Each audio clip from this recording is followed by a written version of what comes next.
তো গাইস আপনারা দেখছেন পিছনে আমাদের বাগানটা দক্ষিণ ২৪ পরগনা জেলার ঘটপুকুর এলাকা বিশিষ্ট এই বাগানটির নাম হচ্ছে হালদার বাগান। এই হালদার বাগানে প্রায় কম করে হলেও ১০০ থেকে ১৫০ রকম গাছ রয়েছে। সেই সাথে সাথে ফল গাছ রয়েছে প্রায় ৩০ থেকে ৩৫ রকম ফলের গাছ রয়েছে এবং সেই সাথে আরও ছোটো ছোটো গাছ রয়েছে। খুব সুন্দর দৃশ্য আপনাদেরকে আমি দেখানোর চেষ্টা করছি। সকলে আমার সাথে থাকুন।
ছবি দেখলেন, তো আমি যে গাছটা দেখাচ্ছি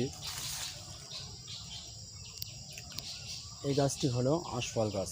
এটা হচ্ছে আঁশফল গাছ। এই আঁশফলটা এরকম ছোটো ছোটো ফল হয়, খুব সুন্দর লাগে আঁশফল গাছে। তারপর পাশে আছে সুপারি গাছ এবং ওই জায়গাটায় যে বন জঙ্গল রয়েছে ওখানে একটা বেল গাছ ছিল। সেই বেলটা খুব সুন্দর লাগতো, খুব মিষ্টি লাগতো, কিন্তু সেই বেল গাছটাও আপাতত কোনো কারণবশত কেটে দেওয়া হয়েছে। সম্ভবত গাছটা শুকনো হয়ে গেছিলো, যার কারণে গাছটা কেটে দেওয়া হয়েছে। পিছনে যেসব রাস্তা দেখতে পাচ্ছেন এইসব রাস্তাগুলো, এই রাস্তাগুলো দুই সাইডে গাছ ছিল। দুই সাইডে গাছ দিয়ে সুন্দর করে ছোট ছোট গাছ, ফুলের গাছ দিয়ে মানে লাইন দিয়ে দুই সাইডে রাস্তার ধারে ছিল। মানে এখানটাতে এই বাগানটায় মোটামুটি ফিস্টি হতো বা পিকনিক হতো, যে কোনো বিশেষ করে ফিল্মের বা নাটকের শুটিং এখানে হতো।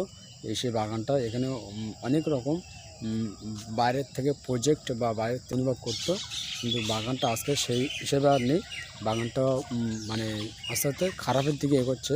মানে প্রজেক্টের হাতে চলে গেছে, বাগানের রাস্তাতে সৌন্দর্যটা নষ্ট হয়ে যাচ্ছে। আপনারা দেখতে পাচ্ছেন বাগানের কিছু কিছু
বাগানটা কেমন আমি একটু দূর থেকে আপনাদেরকে দেখাচ্ছি বাগানটা কত বড় এবং কত সুন্দর বাগান। আমি ওই জায়গাটা যাব, সেই মানে ওই যে আশুক গাছ রয়েছে, আশুক গাছের ওই সাইডটা যাব, গিয়ে দেখবো যে বাগানটা কত বড়, সেই ফুটেজটা আমি দেখাবো। আমি ওখানে গিয়ে একটা শ্যুট নেবো, ভিডিও করবো, দেখবো, আপনাদেরকে দেখাবো জিনিসটা কত বড়। আমি এখানেই চলে এসেছি, দেখাবো বাগানটা কত বড়। এই যে কটা গাছ দাঁড়িয়ে রয়েছে ওপাশে, ওখান থেকে নিয়ে এই যে বড় আম গাছগুলো রয়েছে এইখান থেকে নিয়ে, আর এদিকে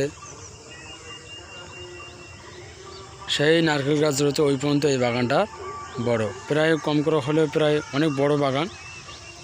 আর এই যে মাঠগুলো দেখছেন, এই মাঠে সব পানি দিয়ে ভর্তি হয়ে গেছে। এখানে সব মোটামুটি শুটিংয়ের জন্য অনেক মানুষ আসতো, এখানে সমস্ত রকম কার্যকলাপ হতো, কিন্তু সেই জিনিসটা এখন নেই, আপাতত জলকার হয়ে গেছে।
আমার পিছনে যে জলকারটি দেখতে পাচ্ছেন, এই জলকারের ওপাশে রয়েছে হিন্দুপাড়া, হিন্দুপাড়া আছে, ও পাশটা রয়েছে হিন্দুপাড়া।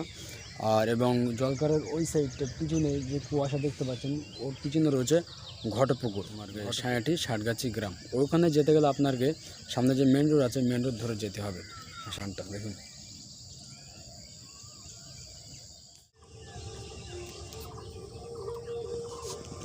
কিন্তু আপনারা খেয়াল করেছে কি বলতে পারবো না, এই বাগানের চারিপাশে কিন্তু পাঁচিল দেওয়া রয়েছে। আপনাদেরকে আগেই বলেছি যে এই বাগানটা সম্পূর্ণ প্রজেক্টের হাতে চলে গিয়েছে। এবারে এখানটাতে আর কিছুদিনের মধ্যে থেকে সব মানে পর থেকে কাজ শুরু হবে, বিল্ডিং, সেই সাথে সাথে কারখানা, বড় বড় ফ্যাক্টরি তৈরি হবে এইসব মাঠে। আর এইসব মাঠ থাকবে না, সৌন্দর্য যে মাঠের এগুলো থাকবে না, আস্তে আস্তে সব বিল্ডিং বাগাখানা সব হয়ে যাবে। কলকাতার এইটা পাশেই রয়েছে প্রজেক্ট কিনেছে কলকাতার লোকই, এরাই সমস্ত রকম এখানে বিল্ডিং কার্যকলাপগুলো সব করবে।